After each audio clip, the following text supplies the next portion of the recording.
So good morning. So hope everyone got the everyone who's here got the exams and the exam solution keys, right?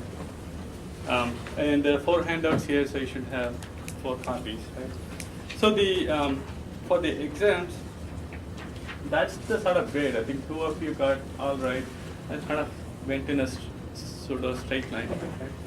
So regarding the question, the first one. Most of you got the second part. Why would you run multi-threaded on single thread? I think we already did that as homework assignment or project or something like that, right? The first one, a lot of you answered that you won't do that because it's hard to program with multi-threaded, right? And I don't think that's a good answer because that's essentially you're saying you don't want to use the multiple processor just because you don't know how to program this stuff, right? I think many of you got the right answer, which is there are some programs which are inherently not parallelizable, so those are good. And there are some variants, and depending on what the variant was, it's giving you some grades. Right? And the second one turned out to be a trick question. Many of you got it, and some of you didn't get it. Right? I think the second question is the one which kind of took out points for a whole bunch of people because a lot of you answered that you need to do synchronization primitives for that particular example, and you don't because it's operating on different parts of the matrix, right? It looks like it's sharing something, but it's not really sharing anything, right? It looks like it's sharing a matrix, but if you look at the way they're operating, each one is operating on the 4 quadrants, right? And they don't actually interact with each other. So you don't need a critical section solution at all for this particular example, right? And the third question turned out to be sort of trick question, which though it was not intended, it was intended to be a straightforward question, right? The shortest next CPU burst algorithm is essentially shortest job first. There's another way for shortest job first. And shortest job first is optimal for average waiting time, right? So for me, if you understand the optimality condition, because I thought you guys taken a data structures course, right? When it's optimal, there cannot be anything which is better than that, right? If something is better than that, then this won't be optimal, right? So random, we don't know how random will behave. So random can either behave as good as the optimal or worse, right? Random cannot behave better than optimal because if it did, then that would be optimal, right? So even though we don't know what random is, we know that shortest job first is optimal, which means that it has to give the best answers, right? And the fourth question, with the reader-writer locks with the mutex lock, right? You could do that, and essentially if you use one lock and you treat it for both read and write, right? That'll mean that only one reader can be inside the code, rather than in a true reader-writer lock, there can be many readers and only one writer, right? So if you use a regular mutex lock, then there'll be only one reader on one writer, right? Which will slow down your program, but it'll still make it behave the same way, right? Because all this optimization for performance, but not for in terms of what the functionality is, right? And that's one thing you have to remember: is locks and all, they don't guarantee how many should be doing stuff, right? The primary goal is to make sure that it's safe. It's that only one person can modify the program, right? It's perfectly okay if the locks are not given to you at the speed that you expect or what have you, right? I think the next one, most of you got it right, and yeah, the last one, I think most of you got it right. If you had some notion of that you have to do something, I gave you credit for it. Yeah. I have a quick question about one before actually. You say that you define safety by the ability to provide the same critical section functionality as reader-writer locks. Mm-hmm. Doesn't the sort of logical difference between having multiple readers at once and a single reader at once break that definition? I mean, I personally would classify that as a functional difference. So what is the interpretation?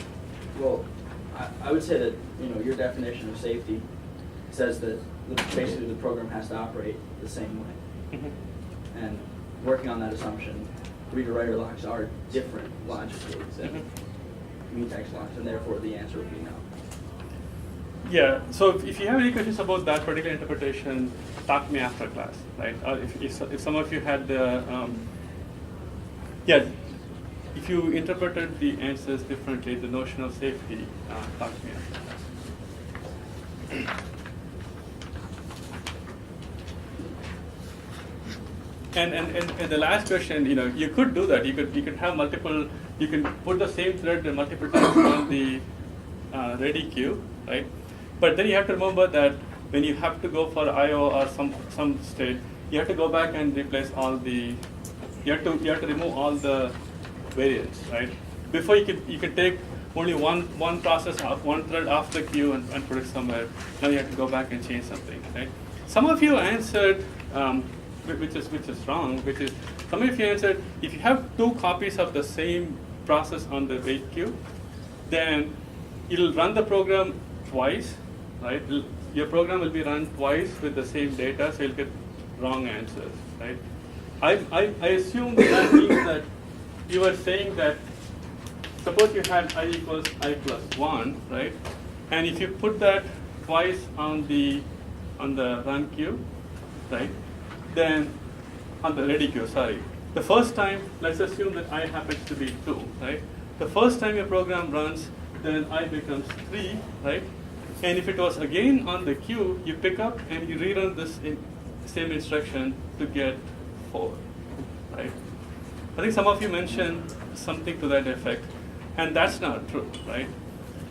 The reason is PCB does not actually hold the state or anything. PCB only states what state the program was left. So if the first thread finishes properly, it'll note on the PCB that when I finished, this is where I stopped, right?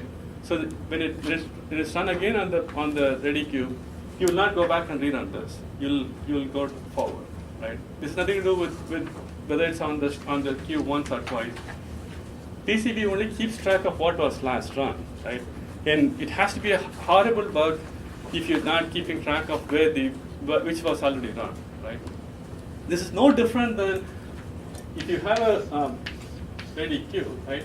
If you have, let's say this is your PCB 1 and this is for PCB 2, right? For 2 different processes, right? So this is the way you would typically do. What you're suggesting is you make one more entry here to put PCB1 here, right? But these are all pointers. These are all pointers to the same structure which is somewhere, right? So once you're done with this stuff, you will save all your state, save all the whatever you have done, and then you go to the next one, right? And it'll start at the right point. It will not rerun whatever was done before, right? Okay. And if you answer that one, that's actually wrong. So that's a bad interpretation of the result. So if you have any questions about any of the answers in terms of, especially if the way you interpreted the questions, talk to me either after class or in the office, right? So anecdotally, last week I was meeting with one of the developers of the B file system. How many of you know of an operating system called B? This used to be like a very, upcoming operating system in late 90s kind of stuff. It was a multimedia-centered, graphic user-oriented kind of operating system, right? And this got pummeled in the startup bloodbath at the end. So this kind of went away. But it had a lot of cool projects which got taken up by other operating systems, and it kind of lived on in some sense, right? So they introduced a sort of object-based file system, which is still considered to be an excellent operating system. So this guy was actually the one who was developing that operating system. Then he moved on to Google. Then he went to Apple, and he's the lead developer for Spotlight. So if you use the latest version of Mac, right? How many of you use Macs? Right. So they have this Spotlight thing where you can search for any content by using searching for the stuff, and I think it's supposed to be in the Vista too, right? And the journaling aspects of Mac OS was his work, right? So he's fairly successful and like has footprint all over the system. So he was mentioning that one of the things that he does when he gets people to interview over the years, he figured was if you ask them questions on deadlocks and all the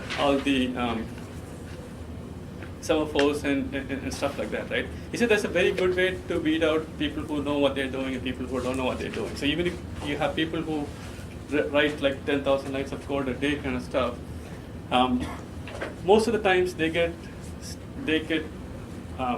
blown away by the critical section code and stuff. And his point is most of the newer processors are dual core or dual processor, dual threads, and at least dual core. And if you don't know this, you kind of suffer a lot kind of stuff, right? So we're just chatting. He was looking at your homework projects and stuff. So the exam was not meant to be.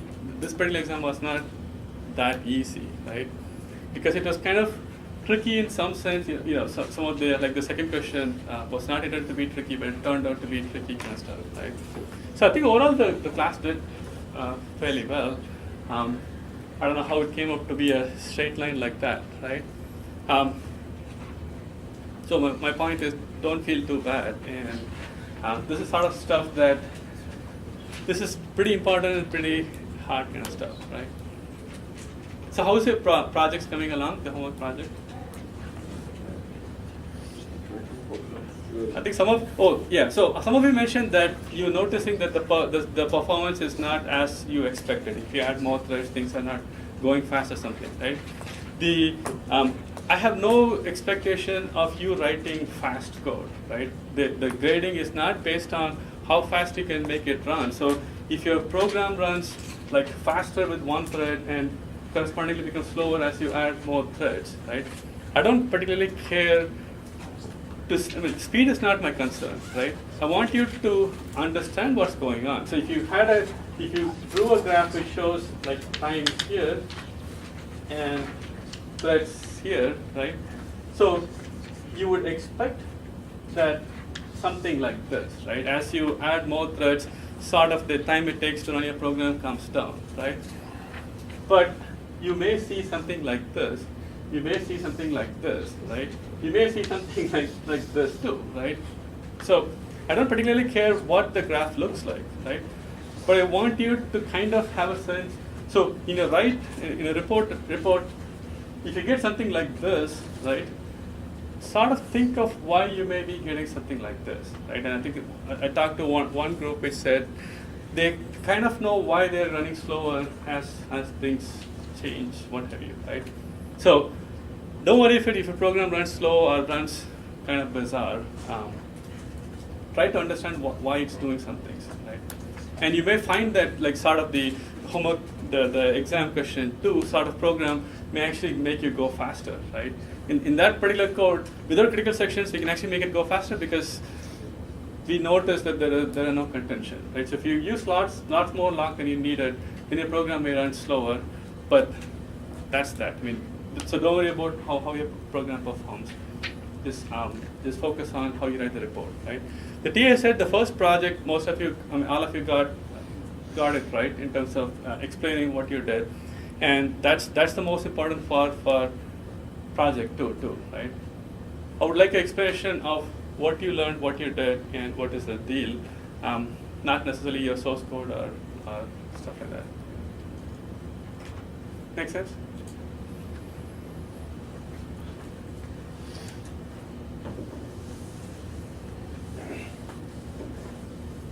After we pass through this module, I think the next 2 modules are rather straightforward, right? Rather than having to think through all the details. So we left off at the shared locking and enforcing all those things, right? So one of the things I mentioned about the database, I was saying why this is the most fundamental part, right? So the reason why I was saying that was I'm aware that many of you haven't taken databases, right? Regardless, at the high level, think of let's say a database that stores all the credit card transactions for say Citibank, right? So let's assume that there is this one big database which holds all the transactions, like every time you charge your card, it goes into the database. Every time you get a credit, it goes into the database. So you're going to have a rather large database which says credit and then debit and so on, right? It's going to create a large table, right? So there is one component of databases which tries to figure out how do you get this results up. And for example, how do I find out all the people who have 423 as the last digits of the social security number? How much did they charge? How much did people from Indiana charge? How many people from Michigan charge, and so on? So those are ways of looking at the contents from inside, right? From what's in the database and prepare reports and stuff, right? But the other stuff is, this is a live data. So credit cards are being added all the time. So this database is this particular thing, right? Table or what have you, keeps growing all the time, right? So when you make a query on it, if I want to find out how much did people from Indiana charge, right? And you say send a query, right? One way to deal with that is to say, I log this whole table. I go through somehow and figure out all the people who lived in Indiana and figure out what they did, right? And that's the simplest way to implement this stuff, right? So you can log the stuff, so you're pretty sure that nobody else is going to modify, so you're not going to get a half result, right? So what you don't want is half results here and there, right? You don't want a result where it keeps going, right? So let's say it takes an hour to come up with calculate this, right? You don't want the results to depend on all the transactions which happen halfway through, because then your number means really nothing, right? So the trivial solution is to lock the whole thing, right? But I think that would be a really bad solution, right? Which means that if it takes you an hour, for the hour, nobody else can make any transactions, right? So when you stuff like Citibank, they're probably getting the same amount of transactions throughout the day because they're all over the world, right? So you don't want to lock the whole thing, but you want to make it look like it's locked, right? So you want to make it look like at this instant, what is the amount, right? Even though you're not locking it, even though there may be somebody who's adding some record, somebody who's paying, making some record, there are a whole bunch of stuff which are coming in, right? A whole bunch of, from an OS perspective, think of it as threads. A whole bunch of operations which are coming in, modifying this table, right? You want to make sure that I don't lock the whole thing, but so my transaction is from here to here. I want to go through the whole table to figure out what's happening, right? But I want to get some performance, so I don't want to lock the whole thing. So I only want to lock stuff that has to be locked. So I only want to, so if this happens to be modified, I want to figure out what happened before, and I want to use that as part of this transaction, right? So if you think of this as transaction T1, which is the big query that I'm running, and T2 is when somebody's making a purchase, T3 somebody's making a credit or whatever, right? I'm not really worried whether T1 happens first, T2 happens second, T3 happens third. I'm worried that T1 is defined what it really means, right? It cannot mean this is what we did. We were just doing this whole search, right? And whatever we came across is what we had. No, that's not acceptable, right? It has to be something, and that's the notion of transaction. That's the notion of all the stuff we are talking about, right? So where I say, so the banks, they don't really care where the transactions, which order they came in, right? So if you went to Best Buy, go to Circuit City and like third store, they don't particularly care whether it happened on that order where it happened, but they care that all these transactions can have some provable properties, right? The provable properties are way beyond the scope of this lecture because I'm doing this in one lecture, right? But that's the hardest part with the database, right? If you wrote a database for your 101 course, you'll just lock the whole database, get the answer, and that'll probably work for you. So say if you're Quicken, right? If you're using Quicken at home, your own transactions, you probably can lock the place all over the place.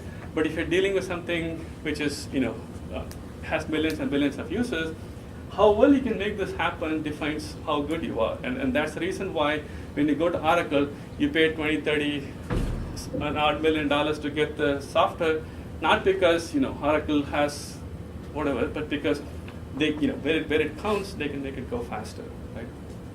And when you get into the real database concepts, whatever we saw so far is child's play, because you essentially have to have this notion of locks and have the notion of transactions and go from there. Have algebra which figures out what this means. How do you prove what these properties are and stuff like that, right?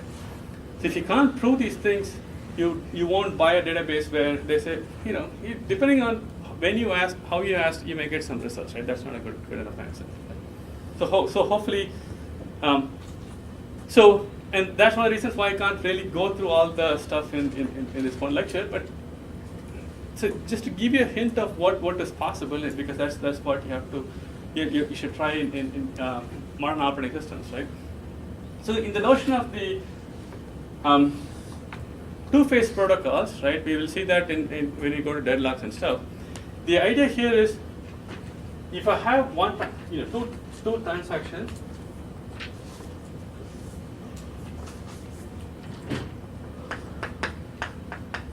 and remember we had a read A, read B. Right. Remember the last class, right? We had the read B.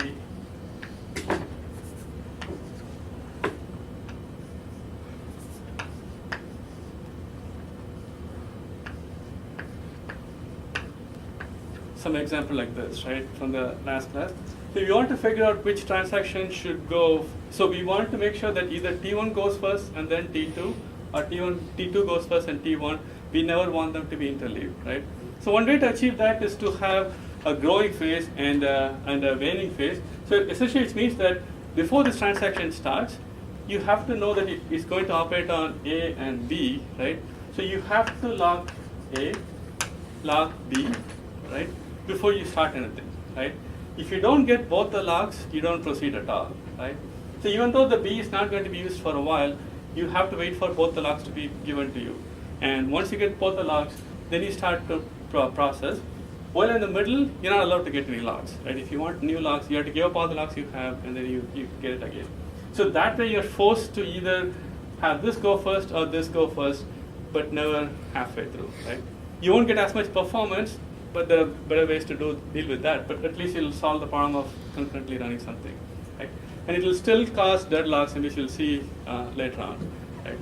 So that's one way to ensure that one transaction happens after the other one, right? Yeah. For that, there's also the part where you start throwing away the locks. Do you give them up all at the end then, at one time as well, or like right here when you do the write A, or the read A, write A, can you throw away lock A? No. And just hold on to lock B? No, you have to give away all the locks at once. Okay. Actually, you could give away the locks here, but you cannot get it back. Well, I mean just lock A. Yeah. Yeah. For performance, I think you could give it up here, right? Yeah, I think you could do it, right? Okay. But you have to be careful, because till the transaction is done, you cannot get it back, right? Yeah. Yeah, that's a slight optimization too. Yeah, so you're not holding it while you don't need it, right? Okay. But in this example, this cannot start because it has to get both the lock A and lock B cert waits. Right. But hopefully there are other transactions which only depend on A, and that they can proceed. Right?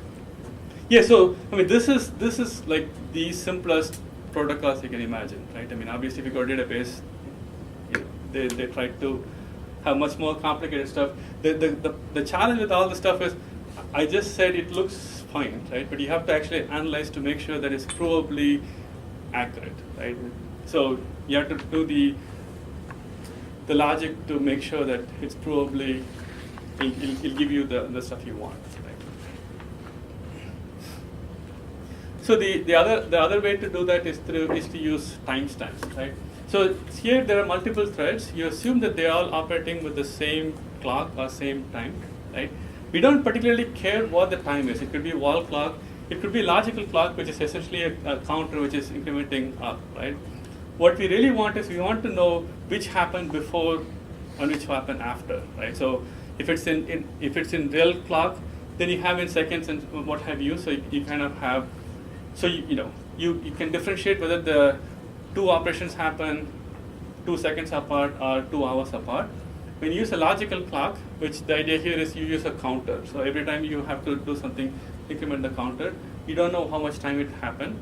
Regardless, what we're really trying to figure out is which happened before what happened, right?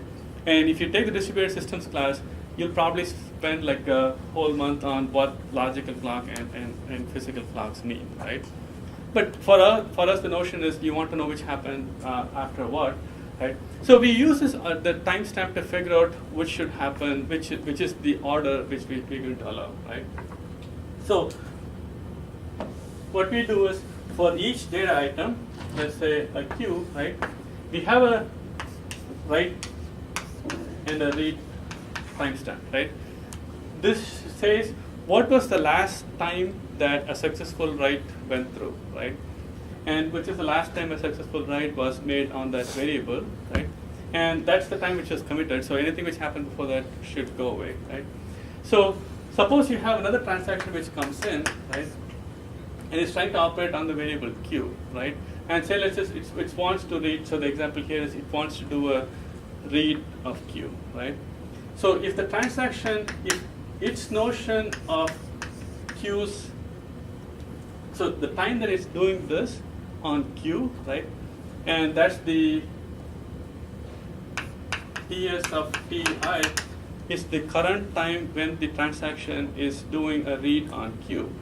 If this happens to be before this, right, it means that the q variable was written and committed in the future. I'm behind, right? That's because there are two transactions going through.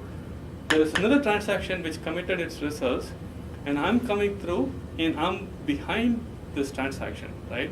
Which means that I cannot be allowed to proceed because I cannot read the value of q, because q is logically in the future, right? Because it's in a different transaction which happens to be in the future, right?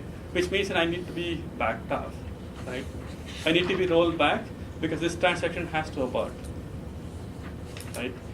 Because I'm operating on a time where I need to read the value of q from my time, not from the other time. And this all happens because you have multiple threads, right? If you have multiple threads and you're looking at one of the transactions, and this transaction is operating on, it's trying to read a variable which it cannot read anymore because some other thread updated it. Yeah. Is this an alternative to locking, or used in? These are much higher level notions than locking, right? Locking is a way to implement many of this stuff, right?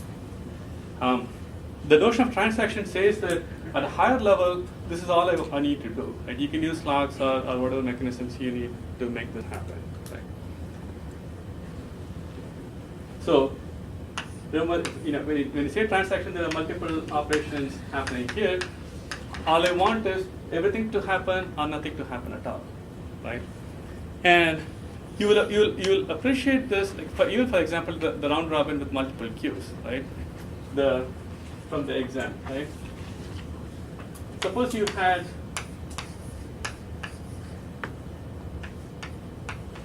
a doubly linked list for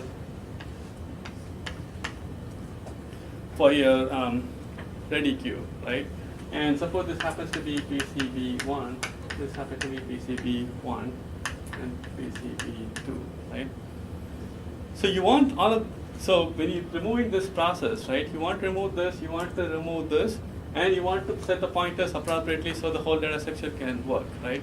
You don't want anything halfway to happen, right? You want to make sure that it's all gone, you end up with BCB2 with the appropriate pointers wherever they should point, right?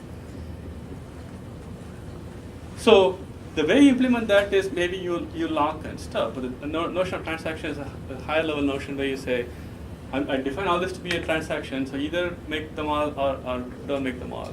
And with the notion of transaction, you can sometimes play back and roll back and play forward, right? And when you're doing this stuff, if you notice that you're reading a value of q which has already been committed, then you have to roll back.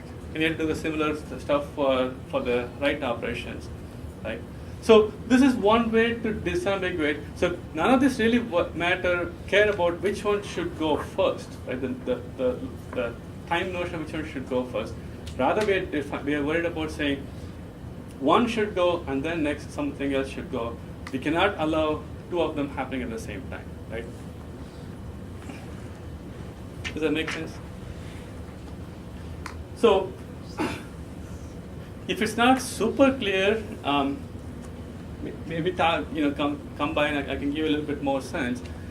Again, understand these are fairly high, So if you take the distributed systems course, you'll have to go through this notion of what this. So this is the notion of causality and time ordering, right? And so for folks who've taken graduate operating systems, you'll probably notice that it took a big chunk, right? So let's get back to something a little bit easier than what the notion of atomic transactions and stuff, and that is the notion of deadlocks, right?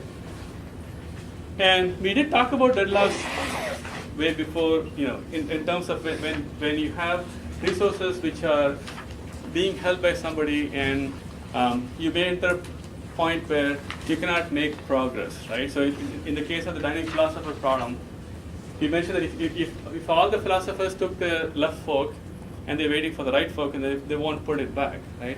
Then you get into a deadlock situation because everybody's waiting for the other person to finish and nobody can make progress. So now we go into more detail of what is needed to make deadlocks and how do you prevent it, how do you avoid it, and what can you do about it, right?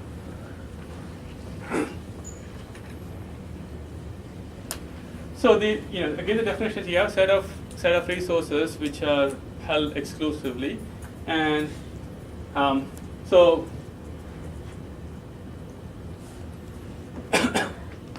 and you're waiting for the other process to release the resources. So for example, in the simple case, right, you have two semaphores and both of them are waiting for in the wrong order, right? So if P0 got A and P0 is waiting for B, right, and P1 is waiting for it got B and is waiting for A, none of them can make progress. So hopefully somewhere down there's a signal to release the stuff, but since they're both waiting for two of these to happen, they won't proceed, and so you deadlock, right? And that's the notion that when we talked about one of the solutions for the two-phase protocol, right? Two-phase protocols can still get into the same problem because exactly they're waiting for both the locks, and you could deadlock, right? So before we go into the definitions, so for this discussion, we assume that there are a bunch of resources, right? Resources may be CPU, memory, or what have you. Essentially, these are resources that need to be protected, need to be dealt with. And you may have multiple instances of the same resource. So for example, for a CPU, you may have two CPUs because you have a dual processor machine, which means that each one of them can be substituted for the other one, right? So we only consider resources which are substitutable for each other.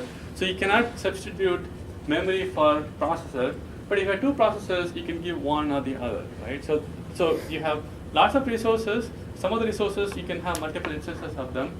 And the way you operate on them is you request a resource, you do something with them, and then you release them, right? It's a sort of generic notion. So you always request some resource, you do some operations on them, and you release them, right? So for deadlocks to happen, all these four conditions have to simultaneously hold, right? If one of them does not hold, you will not get into deadlock. So it's important to know what these are. And so they all define, so all of them have to happen for deadlock to happen, right? So the first condition is the mutual exclusion principle, right? The resource is such that only one process can be using it at any one time, right? Deadlock will not happen if the resource is not exclusive. If two people can use the same resource at the same time, then deadlock cannot happen, right? Because then the other person can also use the resource. So the resource that we're talking about has to be only usable by one process at any one time. So somebody has to request it, use it, and until they release it, nobody else can use it, right? So if that is not true for your resource, deadlock is not a problem, right? So the next condition is hold and wait, right? So when I have a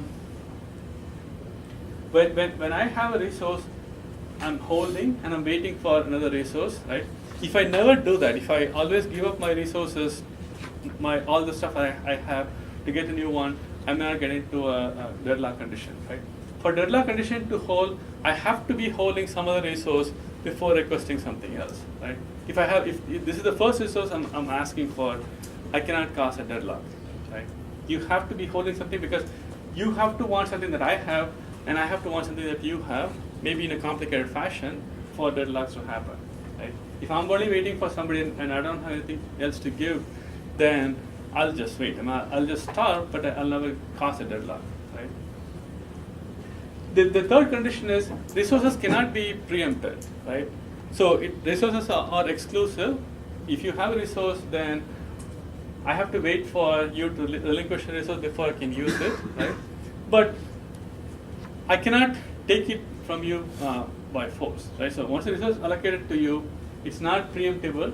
You have to finish with it, and then you have to give it back, right? Because if I can take it away from you, then deadlock can be prevented by essentially solving that way, right? So in the case of the dining philosopher problem, if I can just wrestle the philosopher to my left and then steal the fork from them, then they'll starve. I mean, the weakling will starve, but there's no deadlock, right?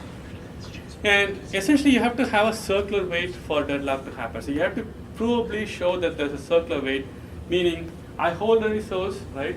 And I'm waiting for a resource from another process and that process and so on. So the circle can be as simple as the two we saw in the previous example with the semaphore, or it could be more complicated, right? The challenge with the deadlock is you have to be figured out if there's any possibility that there's a circular wait, right? If there's no circular wait, you don't get deadlock. But it may not be as trivial to find out where the circular wait is. In the case of dining philosophy, is trivial, and as we'll see in a little bit, it can be more complicated depending on the kind of resources. Oh, that last line of the circular wait, should that be P N is waiting for a resource? Yeah. That's how it's easier. Yeah, sorry, the last one should be PN. Yeah, thank you. So, yeah, these four conditions are important because the whole chapter, the whole notion depends on all these conditions being true, right? The way to avoid deadlocks is to make sure that one of these conditions cannot happen. The way to see if a deadlock has happened is to make sure that all the four conditions happen. So most of the exams, most of the questions on this chapter essentially boils down to understanding these four conditions, right? So all of them have to happen. If one of them does not happen, there's no deadlock, right? So if you can prove that one of them does not happen in a particular example, then you won't have deadlock, right? So to understand to visualize what these things are, you have a notion of a resource allocation graph, which essentially shows how these requests are happening. So it shows visually what is happening in a system, right? So in this model, we have a notion of processes and resources, right? And resource can have multiple more than one resource of the same kind, right? And you have a request stage going from a process to a request, which shows that this process is requesting that resource. And if an arrow goes from a resource to a process, that means that resource is assigned to a process, right? So here's an example of a resource allocation graph, right? So the square boxes are the resources, and if you have the number of dots show how many instances of the resources are on that particular system, right? So R1, there's only one of those. R3, there's only one of those. R2, there are two of those, and R4, there is three of those, right? So the arrow going from P1 to R1 means that P1 is requesting something from P1 is requesting resource R1, right? And the arrow going from R2 to P1 means that P1 already is holding resource 2, right? P1 is holding resource 2 and is asking for resource 1. P2 is holding resource 2 and resource 1 and is asking for resource 3, right? P2 has two arrows coming in and one going out. And P3 holds R3, right? And nobody is using R4, right? So this graph makes sense, right? So this graph is a way to figure out if you see a loop in this graph, right? If you see a circular, if you can chase down the pointers for a circle, then you have a deadlock, right? And right now there is no such thing, because if you, let's say if you go from R2, right? R2, P1, R1, P2, but there's no loop here, right? So this particular state where you are has no deadlock, right? So here's another variant of the same thing which has a deadlock, right? So here P3, remember in the last case P3 was not going anywhere, right? Here P3 is waiting for R2, right? And so P3 is waiting for R2. P3 does not care if any one of the resources are okay for it to finish, but there are two loops, right? Essentially one going from R2, P1, R1, P2, R3, P3, R2, right? Which shows you that there is a deadlock, right? Essentially, you know, all these things are waiting such that deadlock happen, right? Because you get into a circular wait, right? Even though there are two resources, P1 and P2 are holding the two resources of R2, right? And they're holding enough resources after that such that P3 cannot complete, even though it doesn't matter which of the resources it uses, but since both of these processes are holding it, both P1 and P2 are holding the one resource, right? One of them has to finish before you can proceed, right? Before P3 can proceed. As is, the system is deadlocked, right? So this is one way of like drawing these graphs out to figure out if a deadlock has happened, right? So is this notion a more of a pedantry learning kind of tool, or can the operating system use something like this to do, you know, for its stuff, right? Can the OS use this graph to do resource allocation? You may or may not know the answer depending on how much you know about graphs and graph theory and searching graphs, right? Have you gone through graphs and stuff? And you'll definitely probably go through that in the algorithms course. I'm not sure how much of that you learned in We did some data structures. data structures, right? So what's the verdict from the data structures class? Probably. You could probably use it. So I have a very small number of processes, right? Imagine you have like, 40 processes and like 500 resources. It'd be pretty complex at that point. Yeah, it can be very complex at that point, right? And so you would have to run this algorithm every time you're allocating a resource, right? So it can be so complicated that your system may just be checking to make sure there is no deadlock, right? And as we'll see, it's so complicated that nobody does that, right? And we'll continue with the with this stuff in the next class. But